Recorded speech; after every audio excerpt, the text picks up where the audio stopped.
Sebuah kisah nyata, ada seorang artis yang ternyata pernah diculik oleh alien. Namun kisah penculikannya tersebut justru bukanlah kisah yang menakjubkan untuk diceritakan, tetapi merupakan sebuah kisah yang menimbulkan trauma masa kecil yang cukup mendalam. Seperti apa kisahnya? Mari kita saksikan.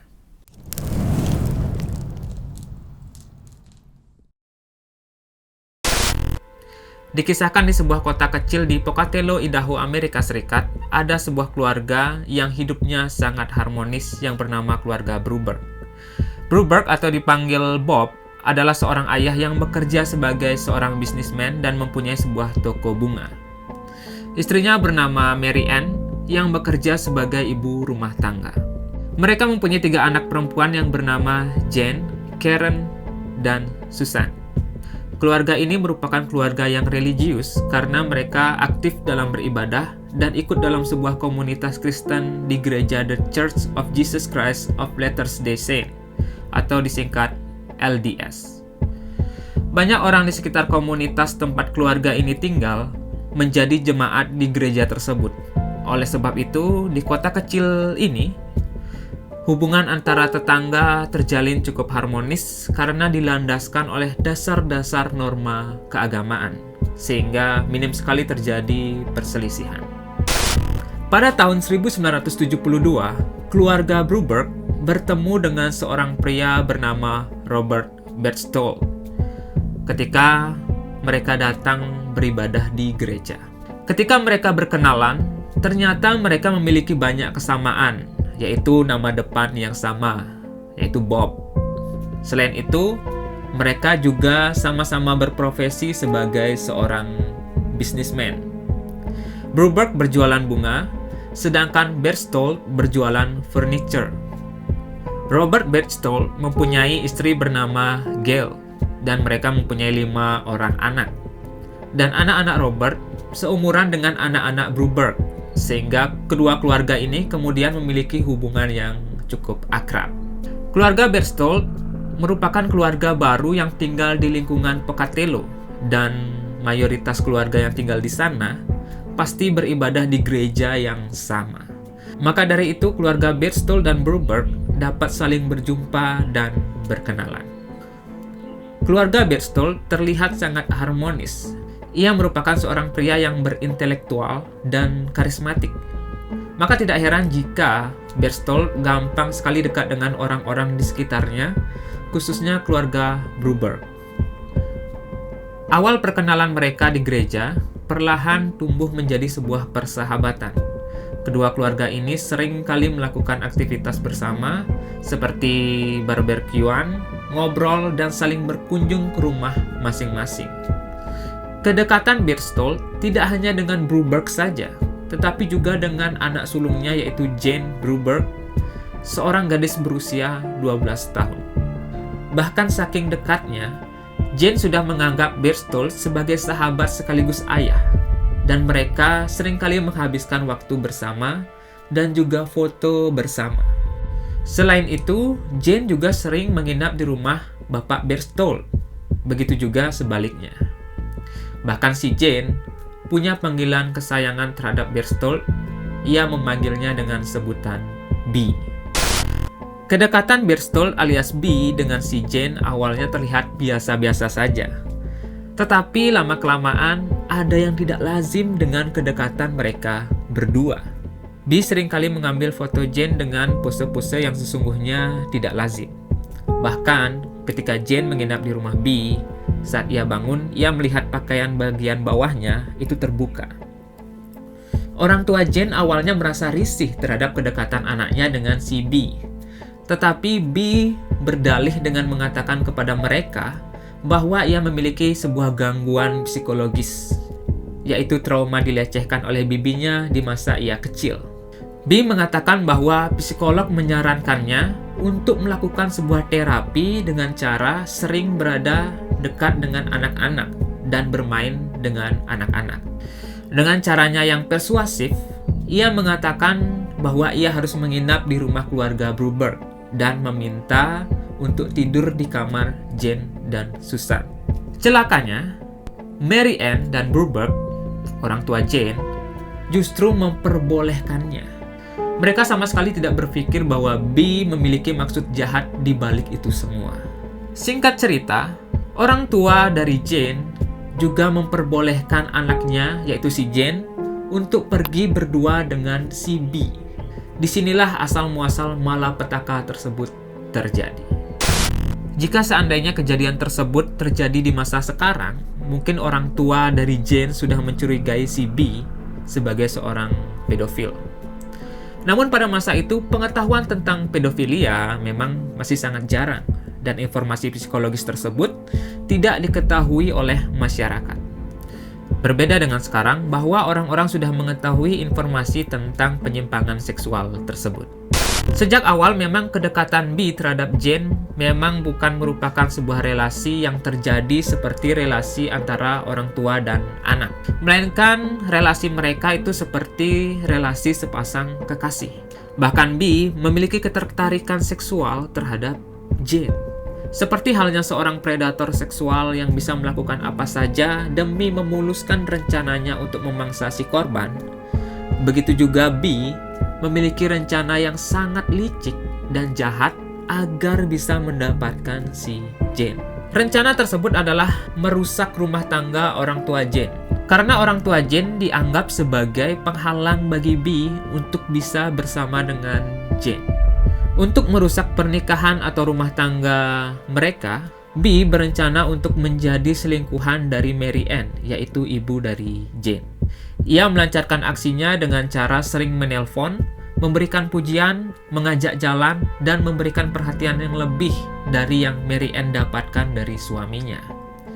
Hingga akhirnya si B dan Mary Ann melakukan sebuah hubungan seksual layaknya sepasang suami istri. Dan B akhirnya berhasil menggiring Mary Ann untuk masuk ke dalam perangkap yang telah ia rencanakan. Namun rupanya rencana jahat dari B ini tidak berhenti sampai di situ saja, melainkan ia kembali merencanakan sebuah rencana jahat yang lebih gila. Kali ini sasarannya adalah suami dari Mary Ann, yaitu ayah dari Jane. Jadi, suatu hari B mengajak Bruberg untuk pergi menaiki sebuah mobil. B menjemput Bruberg di rumahnya, lalu meminta ia untuk menemaninya bepergian. Dalam perjalanan, B bercerita pada Bruberg mengenai kondisi rumah tangganya yang tidak sedang baik-baik saja, sebab istrinya sudah tidak dapat memuaskannya secara seksual. Selama ia bercerita, ternyata B ini sambil meraba-raba paha si bapak Bruberg. Lalu hal yang paling gila adalah, si B meminta si bapak Bruberg untuk memuaskan keinginan seksualnya, sebab istrinya tidak bisa memuaskannya. Dan hal yang paling aneh adalah, si Bruberg mau melakukan apa yang diminta oleh si B. Pada akhirnya, mereka melakukan kegiatan skidipap-pap di dalam mobil, tapi hanya dengan handjob. I entered into a homosexual relationship with your father in order to have access to Jane. I had a fixation for Jane. I didn't know why, but I did. And I wanted to be around her. Ini membuat saya berpikir, jangan-jangan si bapak Bruberg ini adalah seorang gay, sehingga istrinya mau berselingkuh dan melakukan enak-enak sama si B, karena istrinya tidak mendapatkan kepuasan seksual dari suaminya. Atau sebaliknya, memang si bapak Bruberg ini adalah orang yang kelewatan baik dan polos. Oke, kembali lagi ke cerita. Mungkin kita bertanya, apakah usaha licik yang dilakukan oleh si B bisa memuluskan jalannya untuk mendapatkan si Jane? Jawabannya sangat bisa. Karena apa yang ia lakukan merupakan senjata yang dapat digunakan untuk mengancam kedua orang tua Jane. Jadi si B ini menjadikan perselingkuhannya dengan Mary Ann dan kegiatan seksualnya dengan Bruberg sebagai kartu as yang dapat digunakan untuk mengancam mereka. Jika nantinya si B tidak diizinkan untuk pergi dengan Jane oleh kedua orang tuanya, maka si B dapat mengeluarkan kartu as tersebut untuk mengancam orang tuanya. Selain itu, perselingkuhannya dengan Mary Ann secara otomatis membuat hubungan Mary Ann dengan suaminya menjadi cukup renggang. Ketidakharmonisan itulah yang membuat mereka tidak terlalu memperdulikan kehidupan rumah tangganya, terutama anaknya, yaitu si Jane. Pada tanggal 17 Oktober 1974, B meminta izin Mary Ann untuk mengajak Jane berkuda dan sekedar jalan-jalan. Mendengar ajakan tersebut, sontak Jane merasa senang karena kegiatan berkuda untuk anak seumuran Jane merupakan kegiatan yang sangat menyenangkan. Ditambah lagi, ia ditemani oleh B, yaitu sosok yang menyenangkan dan ia anggap sebagai teman sekaligus ayah. Karena B dan Mary Ann pernah berselingkuh, maka hal tersebut menimbulkan trust atau kepercayaan dalam diri Mary Ann. Ia menganggap bahwa B memang sosok laki-laki yang baik dan juga cukup perhatian. Maka Mary Ann mengizinkan B untuk pergi bersama dengan anaknya. Setelah diizinkan untuk pergi, Jane dan B langsung menaiki sebuah mobil menuju ke suatu tempat. Namun tempat itu bukanlah tempat berkuda.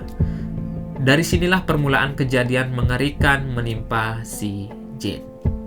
Di dalam mobil, B dengan jahatnya memberikan obat bius pada Jane hingga dia tidak sadarkan diri. Obat bius itu berupa sebuah pil. B memberikan pil tersebut pada Jane dengan dalih bahwa pil tersebut merupakan obat untuk alergi yang diderita oleh Jane. B memang berniat untuk menculik Jane dengan cara yang halus dan terancana. Supaya ia bisa lolos dari dugaan penculikan, B membuat sebuah skenario bahwa mereka berdua diculik oleh orang asing dengan cara meninggalkan mobilnya di suatu tempat, memecahkan kaca mobilnya, dan mengolesi mobilnya dengan darah, sehingga seolah-olah terlihat bahwa B dan Jane telah diculik. Setelah meninggalkan mobilnya, B membawa Jane pergi ke sebuah karavan milik B yang sudah ia siapkan di dekat perbatasan Amerika dan Meksiko. Mungkin kalian berpikir B memperkosa Jane yang sedang tidak sadarkan diri. Tetapi jawabannya tidak sesimpel itu. Tidak lama kemudian Jane terbangun dan ia sadar bahwa dirinya telah berada di sebuah mobil karavan. Beberapa saat setelah ia sadar, tiba-tiba ia mendengar suara alien. Ya, Anda tidak salah dengar. Suara dari alien. Kedengarannya memang aneh, tapi ini merupakan trik manipulasi dari si B. Suara tersebut merupakan sebuah rekaman yang telah dipersiapkan oleh B untuk menipu si Jane. Alien tersebut bernama Zeta dan Cetra, dan mereka berkata bahwa Jane sebenarnya merupakan manusia setengah alien. Karena ibu kandung Jane sejatinya telah menikahi sesosok seekor gitu ya, alien. Dan ayah Jane yang sekarang itu bukanlah ayah kandungnya, kata si alien tersebut.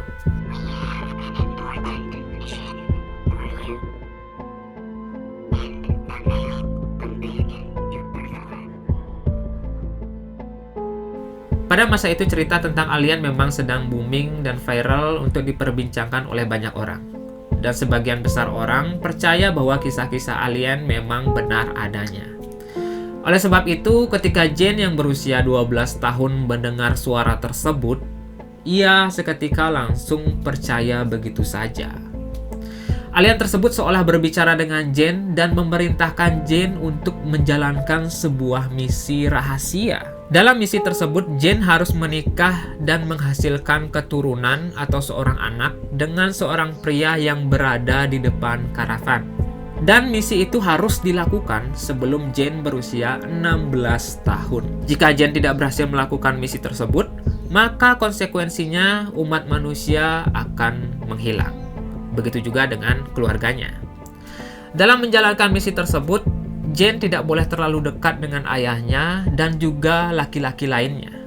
Selain itu, Jane juga dilarang untuk membocorkan misi rahasia tersebut ke orang lain, bahkan ke keluarganya sendiri. Jane juga dilarang untuk memberitahu orang lain kalau sebenarnya dirinya adalah manusia setengah alien.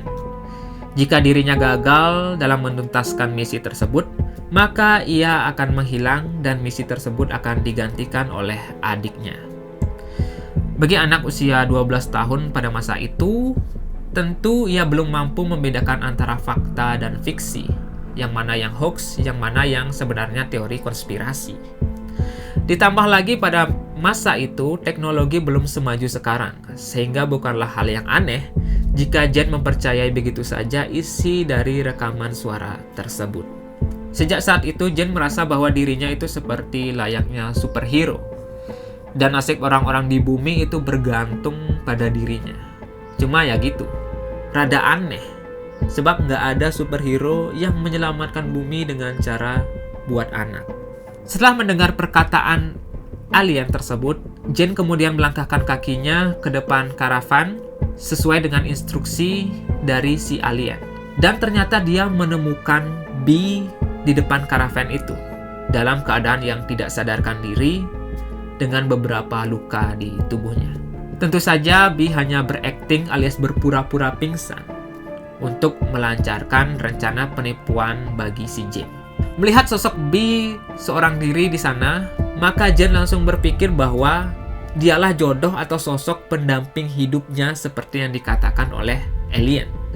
Karena ia merasa bertanggung jawab atas nyawa seluruh manusia di bumi, dan juga karena ia sudah memiliki kedekatan dengan Bee, maka tidaklah sulit bagi Jen untuk segera jatuh cinta pada Bee yang usianya terlampau jauh, yaitu 40 tahun.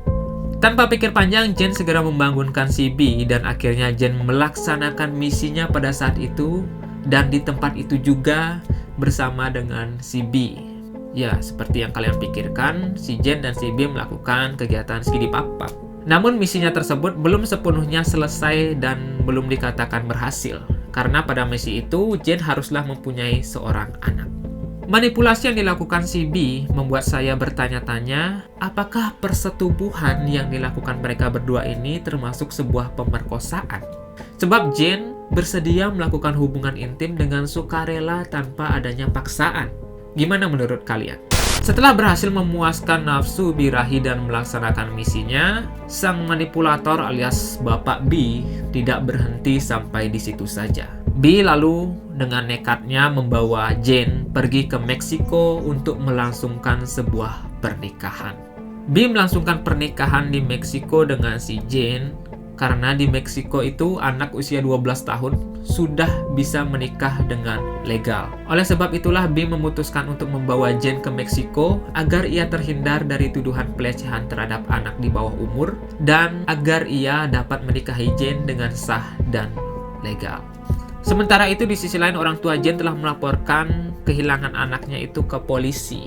Segeralah polisi mencari keberadaan si Jen dengan si Bee. Dan polisi berhasil menemukan kendaraan si Bee di suatu tempat dan terlihat seperti dirampok.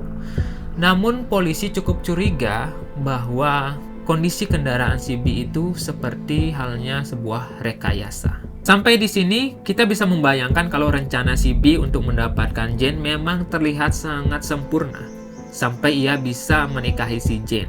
Namun rupanya ia tidak terlepas dari kejaran polisi Amerika yang sedang mencari dirinya dan Jen. Untuk itu, agar ia terlepas dari kejaran pihak kepolisian dan tuduhan pelecehan anak, ia menghubungi atau menelpon orang tua Jen untuk meminta restu pernikahannya dengan Jen.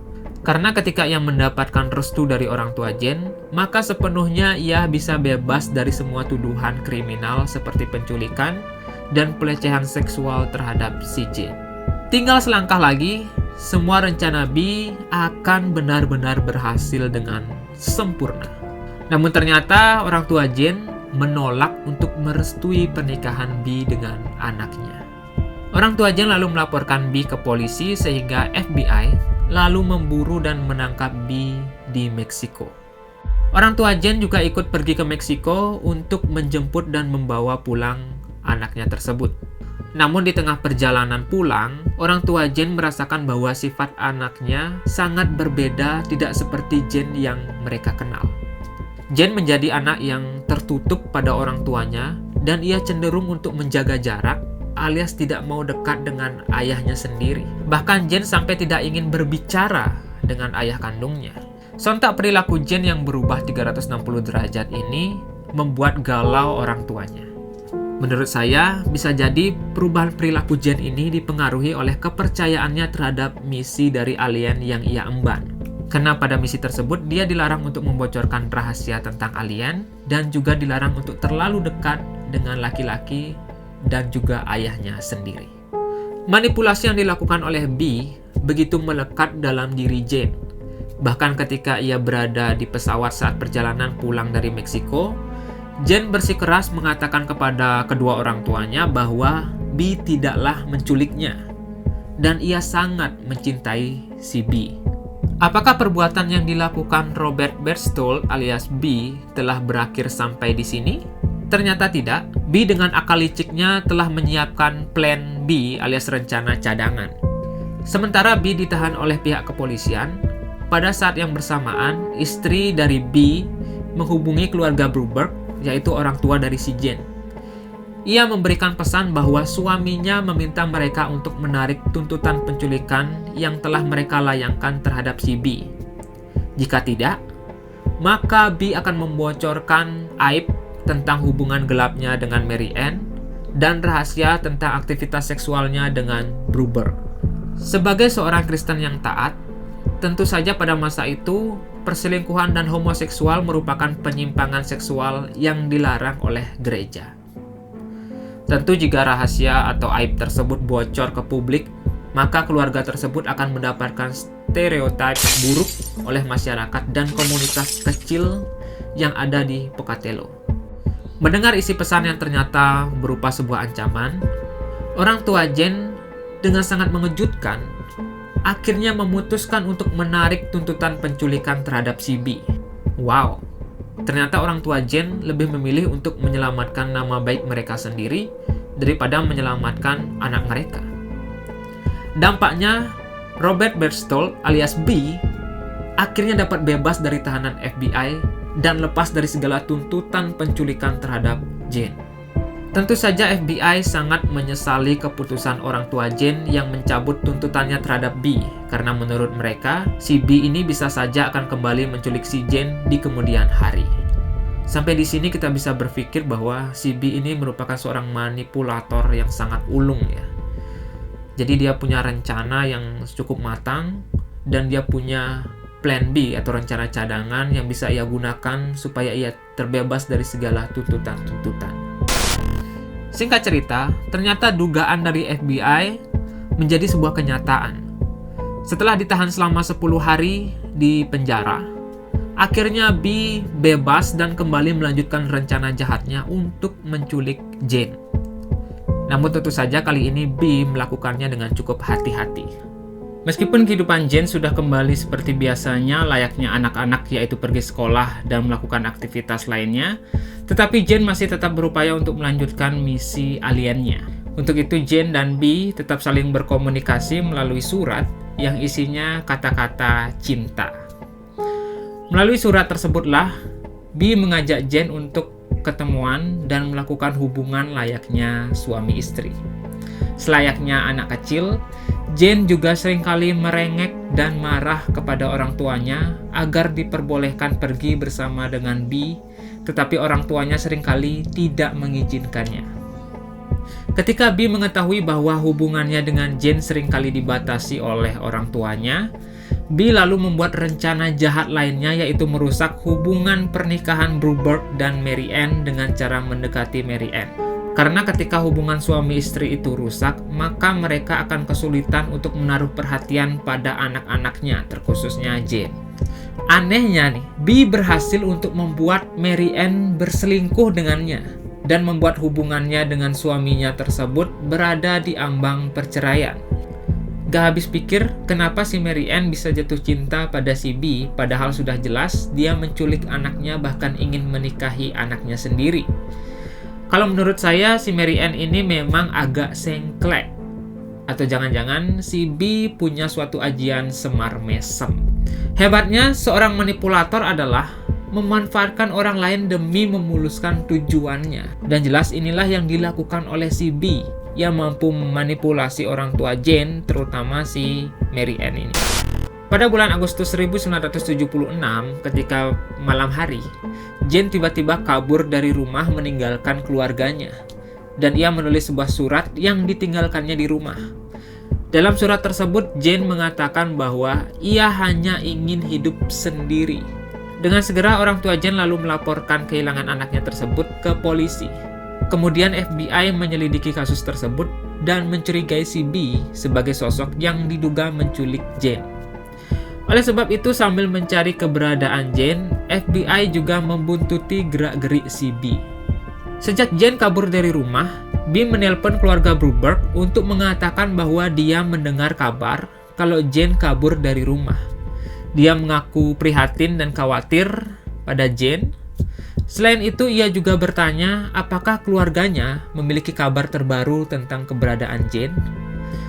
Tentu saja apa yang dilakukan oleh B ini patut dicurigai. Apakah dia memang benar-benar khawatir, atau jangan-jangan dia melakukan hal tersebut hanya untuk meyakinkan kalau bukan dialah orang yang menculik Jane. Usaha pencarian Jane berlangsung cukup lama, yaitu sekitar 3 bulan. Hingga akhirnya polisi berhasil menemukan keberadaan Jane berkat kecurigaan mereka terhadap si B. FBI melacak keberadaan B melalui nomor telepon yang dia gunakan pada saat B menghubungi orang tua Jane. Ketika nomor yang digunakan B untuk menelpon tersebut dilacak, maka ketemulah sebuah lokasi yang diduga sebagai tempat keberadaan Jane. Lokasi tersebut adalah sekolah Katolik di Pasadena, California.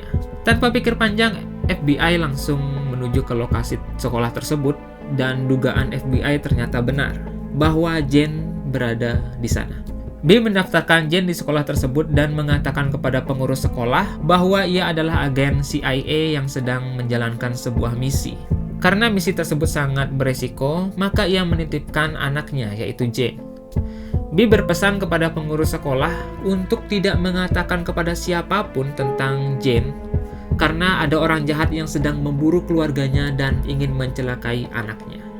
Namun usaha yang dilakukan oleh B untuk menyembunyikan Jane ternyata sia-sia, karena ketika FBI menghubungi sekolah tersebut dan menanyakan tentang keberadaan Jane, pihak sekolah justru tidak merahasiakannya. Dan pihak sekolah mengatakan dengan gamblang kepada FBI bahwa memang benar Jane berada di sekolah tersebut. Dengan sigap, FBI langsung menuju ke TKP untuk menyelamatkan Jane dan sekaligus menangkap si B atas tuduhan penculikan. B pun ditahan untuk yang kedua kalinya. Ada sebuah dugaan yang beredar bahwa B tidak terima atas tindakan yang dilakukan oleh orang tua Jane yang telah melaporkannya ke polisi atas tuduhan penculikan, karena dia beranggapan bahwa yang dilakukannya bukanlah sebuah penculikan, tetapi hanya sekedar usaha atau upaya untuk bisa menikah dengan Jane. Oleh sebab itu, dengan liciknya, dia membayar orang yang ia kenal dari penjara sebanyak $1.000 untuk membakar toko milik orang tua Jane. Upaya tersebut dilakukannya untuk memberikan suatu efek ancaman dan rasa takut terhadap orang tua Jane. Kalau dugaan ini benar, berarti si B memang seorang manipulator sadis yang menggunakan ancaman sebagai senjata untuk memuluskan setiap upaya kejahatannya.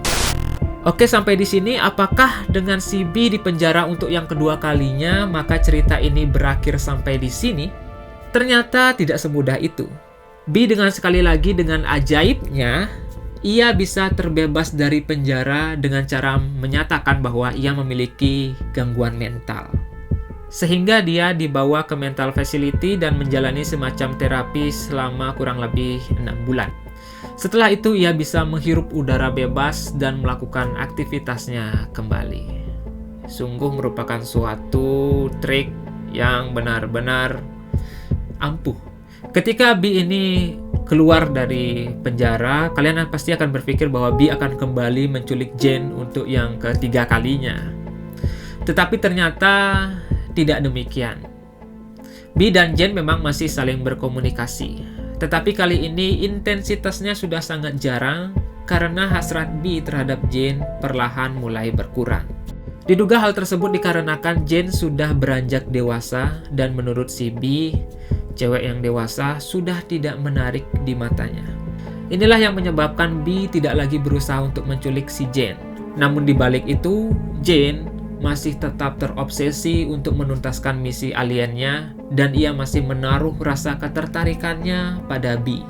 Hal inilah yang membuat Jane masih mau untuk berkomunikasi dengan B. Tetapi komunikasi mereka memang perlahan-lahan sangat jarang dilakukan. Hingga suatu ketika ternyata Jane telah tumbuh menjadi cewek dewasa berusia 16 tahun Dan pada usia tersebut, Jane pergi keluar kota untuk mengikuti theater camp. Di sana Jane bertemu banyak sekali teman-teman, terutama teman-teman pria. Dan sebagaimana halnya seorang gadis remaja pada umumnya, Jane jatuh cinta atau cinlok gitu, cinta lokasi pada seorang cowok. Namun rasa cintanya itu ternyata masih dihantui oleh rasa takut terhadap perkataan si alien yang menyatakan bahwa keluarganya akan menghilang jika ia mendekati seorang pria lain selain si B. Oleh sebab itu, Jane ingin membuktikan apakah perkataan alien tersebut benar-benar terjadi. Untuk membuktikannya, ia menelpon ibunya dan menanyakan keberadaan keluarganya. Ternyata ibunya berkata bahwa semuanya baik-baik saja dan tidak terjadi hal-hal yang buruk.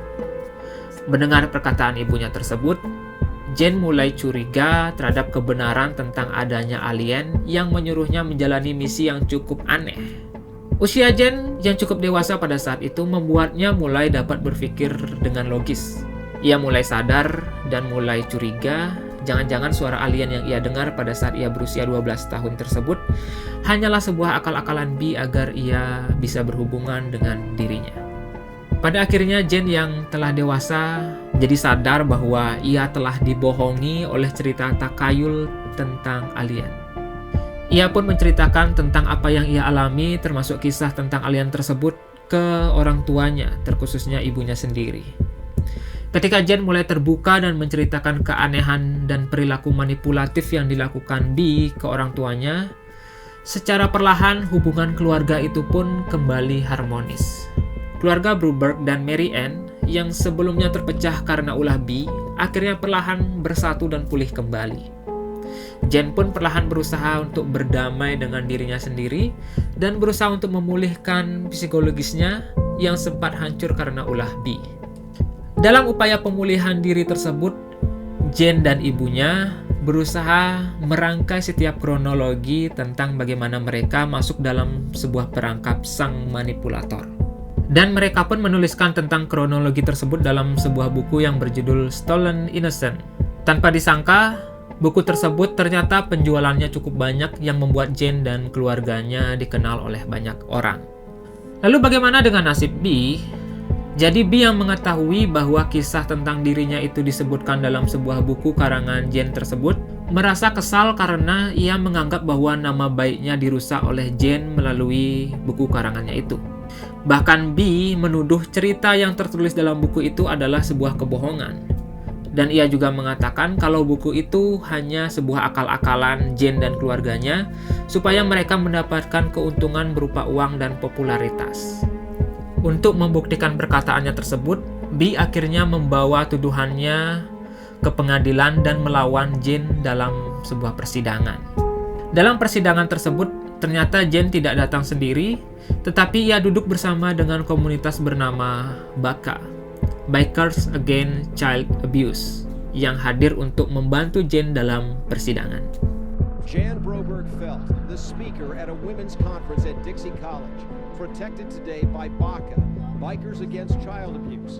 Namun alih-alih menang dalam persidangan dan membuktikan kalau perkataannya itu benar, B justru dinyatakan bersalah atas perbuatannya.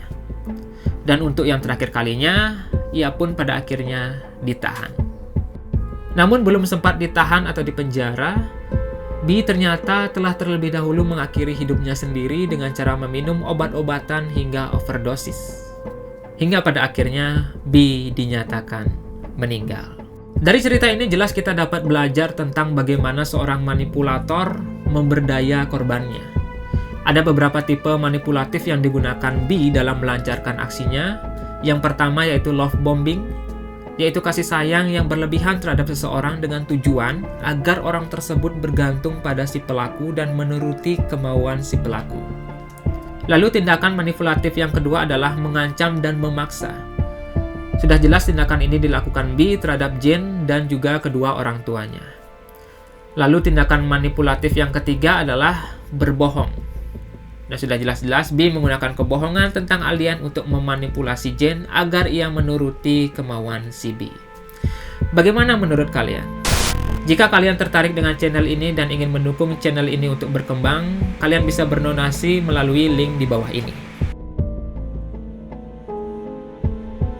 They released me, let me go. A psychiatrist showed me what my problem was. He showed me why I had this fixation for Jan. I had been raised on an isolated ranch in Wyoming by a stepfather. I wasn't even part of the family. I slept in a bunkhouse. I was sexually abused